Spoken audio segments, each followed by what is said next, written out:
mume wako ni mdaiwa sugu. Alikuja benki, alikopa milioni 9, lakini hajafanya marejesho ya aina yoyote. Kwa hiyo ujio wetu hapa sio kwa ajili ya kumaliza kwamba eti sijui tunaomba muda, hapana. Hatujaje kwa ajili ya hiyo. Niko hivi, mambo ni mawili. Either mtupatie hiyo hela sasa hivi au nyinyi muondoke, hii nyumba itakuwa chini yetu tuweze kuiuza. Hamna namna nyingine yoyote. Kwa hiyo kama hujui ukweli ndio uko hivyo. Hatuna muda wa kujadili hapa, lengo tu ni kwamba kuelekeza hivyo. Sio, umenielewa? Mume wangu. Umefikia tu unachukua hela bila kuniambia. Yaani mambo yako unafanya mwenyewe bila kunishirikisha. Mimi ni nani yako? Mimi ni mke wako. Inatakiwa nijue kila unachokifanya. Sisi hatukujia haya hapa. Tulichojia hapa ni kama alivyozungumza bwana mkubwa.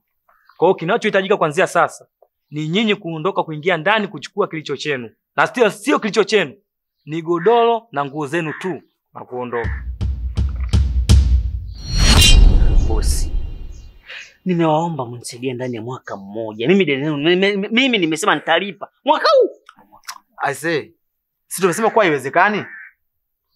Hatujaje kwa ajili ya kufanya bargaining tena, sio kuzungumza. Hatuna muda tena. Hatuwezi, no more time. Kwa hiyo mnanifokea. Mnanifokea. Swala ya kufungua benki hata mwenyewe nilikuwa nafungua benki na akatuneka tu pale kampuni nafungua pale. CUB, Chacha United Bank of Tanzania. Sasa hiyo swala kukopeshana mimi singekopesha vile vile sasa. Momba mwaka mmoja mnisaidia hamtaki. Mume wangu, uwe mpole, umekosea. Ungekuwa na uwezo wa kufungua benki, usingefungua ya kwako, ungeenda kukopa hizo hela. Alafu na usinisimange. Swala kunisimanga mimi ndo silipendi kwa sababu hela tunazotumia wewe mwenyewe ndio ulikuwa unajua na hujui zinatoka wapi. Mimi ni mwanaume. Lazima nipambane ndio tunapata wapi pesa. Tunaweza kukizi vipi mahitaji ya familia yetu. Wewe ulikuwa na mmoja, mimi nilikuwa natoa wapi? Mama yako alikuwa anapaka kapeleka kwa India. Unajua mimi nilikuwa natoa wapi? Milioni 3 za mama yako kwenda kutibiwa India. Mimi nilikuwa natoa wapi hela? Haya, 700,000 za kuwekea mazingira vizuri ya uzazi wa mpango, sio uzazi wa nini? Mimi ni hela nitoa wapi? Sasa ningetoa pesa kwa usahau hapa. Ndugu zangu, sisi hatujaje kwa ajili ya hilo. Aisee, bwana, hamna namna nyingine. Hapa tumesema kwamba ingieni ndani, chukueni kilicho chenu. Hivi sina maka pale hapa. Ni tunaandika bango tu pale kwamba hii nyumba inakuchora bango pale kwamba hii nyumba kuanzia sasa ni mali ya serikali. Jamani, lakini mambo yanaongeleka. Hamna tena, haiwezekani tena. Okay, sawa. Kwa hiyo sasa mnegoma kutupa mwaka mmoja wa kulipa deni. Ndio, haiwezekani. Yaani hatuna muda tena kukupa tena. Ni kuondoka, nyinyi ondokeni, hamna kitu tena kufanya tena hapa. Jamani, lakini mambo yanaongeleka. Hamna kwa. Okay, fine. Ondokeni. Nyinyi ndio mnatakiwa muondoke hapa. Kabisa. Yaani nyinyi ni mnaondoka, sisi tunaweka bango hapa ni kwamba mnaondoka. Hamna kitu kingine. Nichukueni godoro na kilicho hakuna kitu kingine chochote zaidi ya godoro na nguo zenu. Ondokeni. Fine bana. Bana msibabishe tunamwona ustazi. Hamna kitu chochote bana. Tuondoke.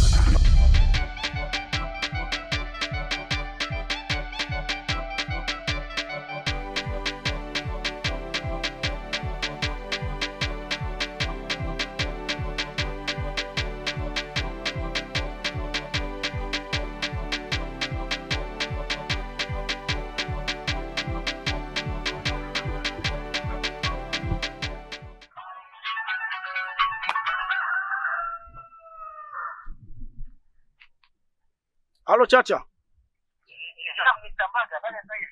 Safi ndugu yangu, kwema?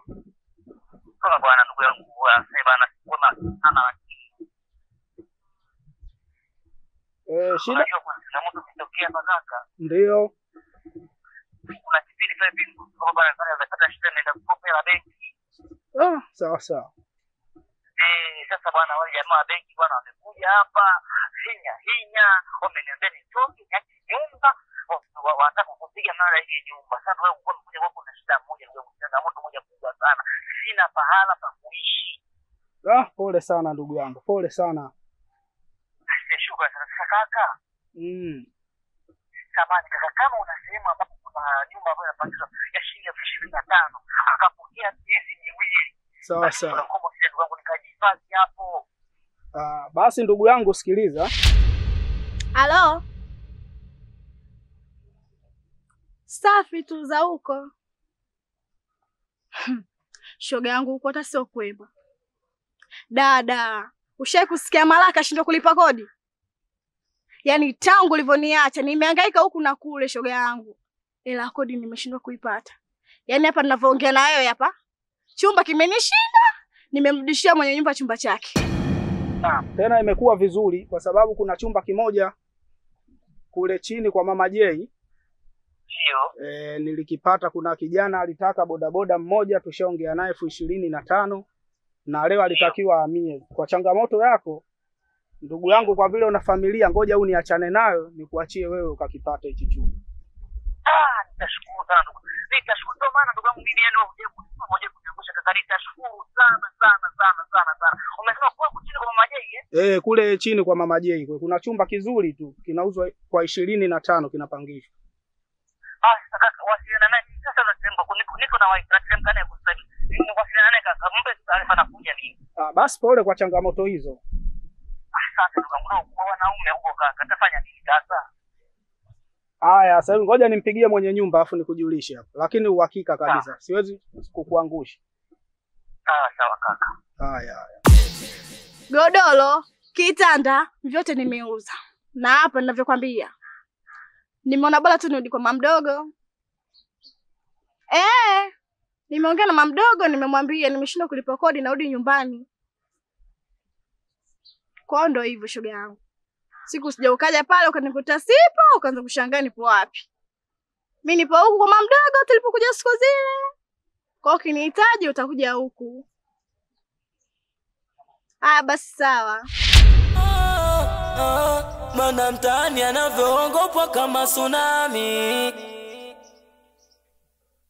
anachokiona halali yake mwogope nani. Huku nako lawama kibao, wadada wazuri wanauza mili yao. Ona chumba chao kimegeuka danguro, yani pesa yako hawana ufagio, ila twende chapu kuna foleni kibao. Pesa mbele kwao silete ndombolo, ama tuseme wamepata laana. Nashindwa kuelewa, au dunia inakwisha. Nashindwa kuelewa.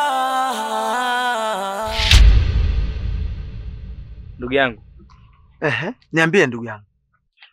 Unajua mimi kazi ya benki yani haipo kabisa kwenye moyo wangu. Najua ni kwa sababu wewe unapenda sana ndugu yangu. Labda nikwambie kitu.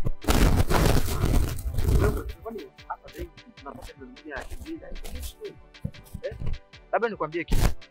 Nyimbo unapenda ni bahati nasibu. Yaani ukapotea kabisa. Uone. Mifano unayo, wasanii wengi tunaona hawajafika popote. Sio, unaelewa? Inabidi uliziki, alafu kwenye muziki kuna vitu vingi kama ushirikina. Utaambiwa sijui kafala, sijui uende wapi Freemason, sijui unampenda. Kweli unataka maisha yako ndugu yangu? Maana ufanikiwaji wake ni mgumu sana. Sasa hapa nikwambie kitu. Achana hizo mambo, kwa sababu hata mimi mwanzo nilikutana na vishawishi vya muundo huo.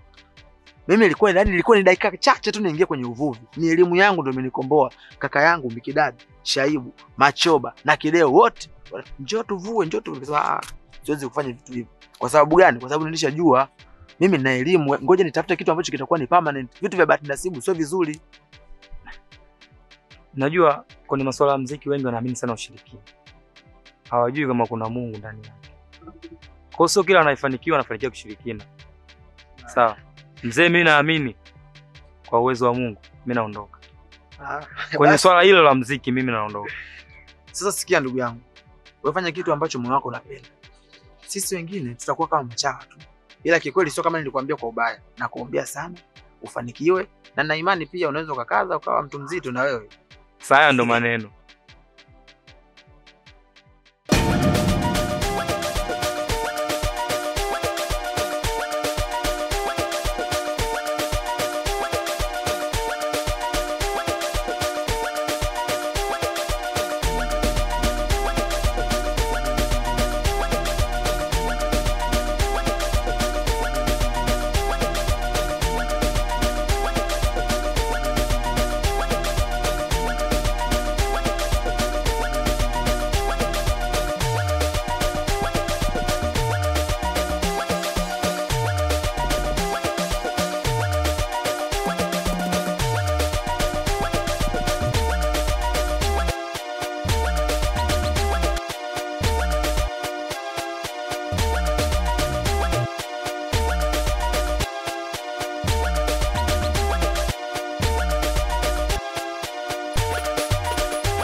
Huyo mshenzi yuko wapi?